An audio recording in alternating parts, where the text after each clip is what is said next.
Hey, so how's everybody doing today? We're out here in the woods. We're gonna cut up a little bit of stuff, show you a little bit about the chainsaws that I use, and a couple of the things that I use while I'm in the woods. God, flies are already bad out here. It's about 75, maybe 80 degrees out. It's gonna be a warm one today. It's supposed to get to 93, so we'll see how that goes. But a couple of things that I bring with me all the time. I got a couple chainsaws. I always bring both of them just in case. I know some people are gonna laugh at the one, but it's been a good saw. I've used it for a long time. So we'll show you a little bit, and then we'll cut up. Here I'll show you. I got an ash tree. You see, I mean, I got a big maple over there down. Ash is just down everywhere. I got an ash tree here. I got an ash tree over there. I started cutting up. I mean, you start looking around, and I mean, they're just laying down everywhere. Ash tree standing, leaning dead over there. They're all over the place. So that's primarily what I use for firewood is ash. I use, I don't really have any oak on the property. There might be, I mean, maybe a couple of them, very few. But I guess we'll get started. We'll show you what we got. Let's see. So I got a couple chainsaws. I got a stihl MS 271, or sorry, 170. I got a 271, but that's a 170. Then I got 271 Farm Boss. The 170 was actually my first saw. I used it pretty much exclusively for probably about the first 9 months that I cut firewood. Not a very big saw. It's only like 30 cc's, but it cuts really well. It's got one of the, I think they call it like a micro chain on it. It's real skinny, but it cuts like a razor blade. It's really fast. I don't use it much for bucking logs anymore. I use it for marking logs. You see this little piece of zip tie on the side. I learned that from another YouTube video. They make the magnetic things that stick on the bars. I didn't really want to buy anything cheap, inexpensive. If it breaks, I got hundreds of them in the shed. 271 is what I use primarily for bucket logs and stuff like that. I always bring my hooker with me now that I got it. I use it for dragging bigger pieces through the woods. I got an X27 splitting axe. Works really well. I use it for pounding in wedges if I need to, stuff like that. And I picked up one of these things. This is, well, it's kind of like a mixture between it's a cant hook pretty much, but it's got a little foot on the end of it, and they call it a log jack. Some of these logs are, I mean, they're buried in the dirt a little ways. They're not always the easiest to roll over. So I thought having that would help. I bought this one. It's a county line. I think it's county line. Tractor Supply, like 35 bucks. Stihl makes a really nice one, but it's about 160 bucks ish. I see a lot of videos on the log ox. I'd like to get one, but to get the whole setup system, it's like somewhere between $200 and $300. It's pretty expensive. But I bought this because it's cheap. I can tell you it could be better. This little point on the end here, little point for helping roll logs over. I don't know what kind of metal this is made out of, but it's already bent. I've only used it a couple times. It serves a purpose. I don't use it as much because it doesn't really like to grab into the bark on these dead ash trees. Kind of peels the bark off. But so I'll show you what the zip tie is for. Basically, I straighten that out like that, and then that's the end of my cut. From here to the edge of the bar is 18 inches. That's what I cut mine at. That's how I do it. And get you set up here, and we're gonna start cutting a little bit. I'll show you how I do things. It might not be how everybody does it, but it's how I do it. So we'll see how it goes. Saws have already been warmed up, so they should be pretty well set to go. Yep. Basically, I use the 170 just for marking the logs. Put a little tick mark on them. And I'll grab the 270 and I just start cutting them up. Pretty sure that's probably how most people do them. But this one, actually, I already cut the end off. I must have just left it here when I was out here last time. Here we go.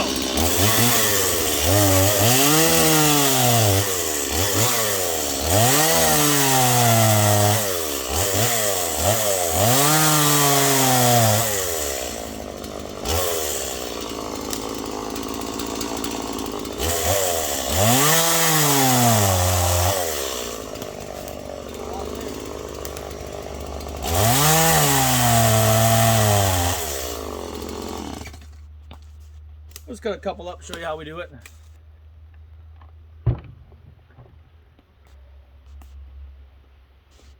Blades aren't super sharp, but they're sharp enough.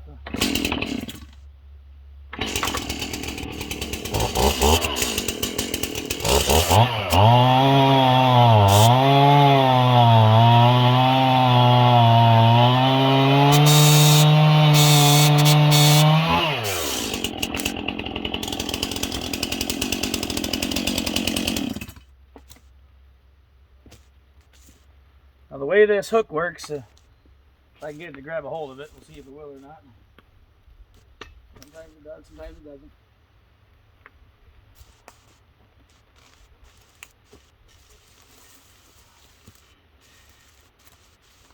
It's all a little too close.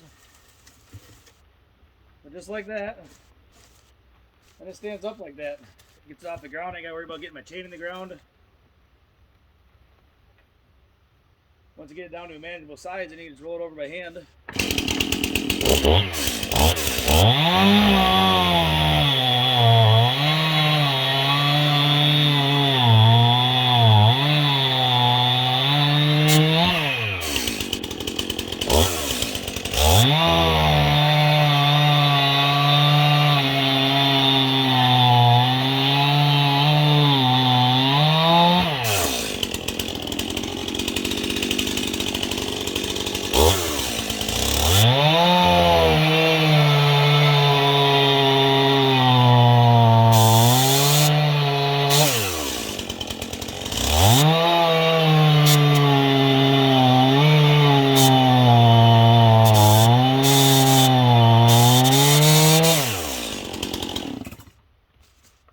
Let me just roll it back off,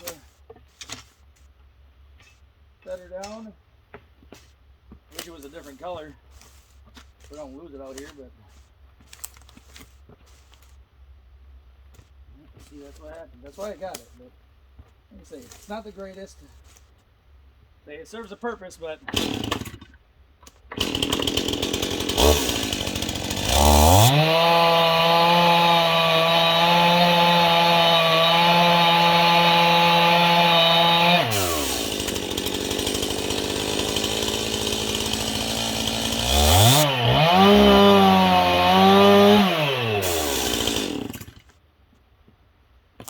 that's how that works. I really like that 271. I sometimes wish I had a bigger one, you know, like a 362. We do actually have a 661. I tell you what, it's a lot of chainsaw.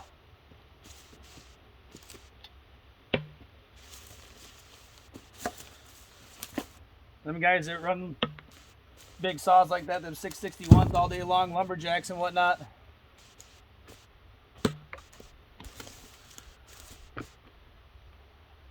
Them guys, you gotta be tough to do that all day, I can tell you that.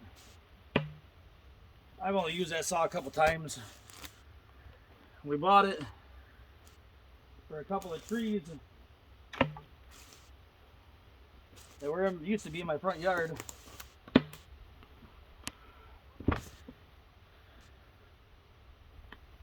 And God, I think we've only used it 3 times.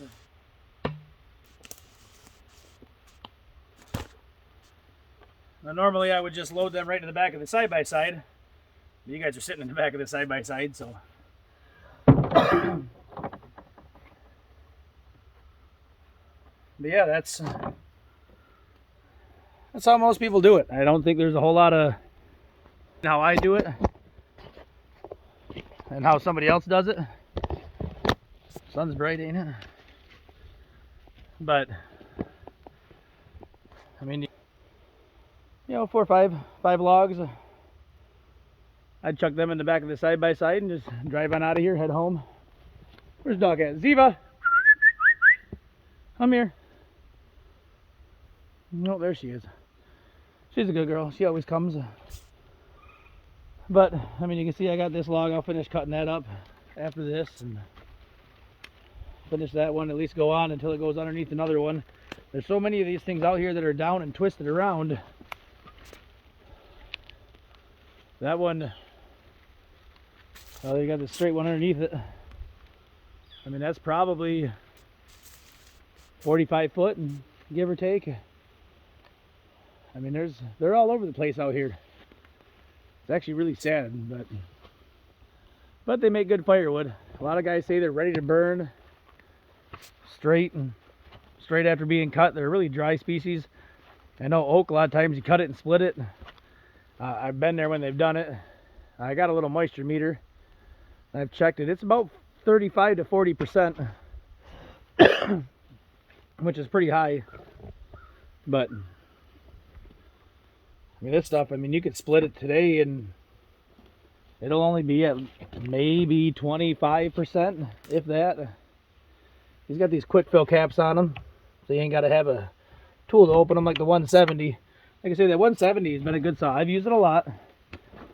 It's the smallest chainsaw that Stihl makes. It's only got, I think, a 14-inch bar on it. But now I use it a lot for limbing. And like I say, marking my logs like that. That 270 is not real heavy. But if I don't have to carry it around, I'm not gonna. I use something a little smaller. I've never really used a Husqvarna. I shouldn't say that. I've used them before. Might just be the one that I used. But the one that I used didn't cut very well. It didn't seem to have a lot of power. RPM seemed to be quite a bit lower. I don't remember exactly what size it was. It was like a 352 or something like that. I don't remember exactly, but the 270 one's like a 57 cc, 56 cc saw. Like I say, that 170 is only a 30, but it works well. You know, I like using it for a lot of little stuff. Actually, you know what? I'll pull these out and I'll show you how this hookaroon, you can literally just pick them up. Like I don't bend over anymore unless I have to. Like I say, I'm young, but I don't want to destroy my back. I'd like to be able to use it when I'm. You see that? You just drive it in there, just like that. You see how far it's in there? Maybe a ½ inch, 3/4. No, that one wasn't in there well enough, I guess so. Oh, see, that one's got cut. Get her in there a little bit. You can literally just pick it up straight like that. Set it right in the back. Kind of rotate it down, get her off.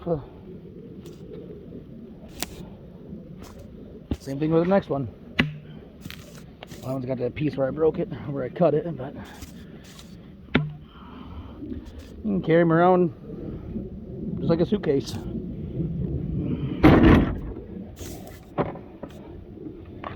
Take them off, roll them up in the back,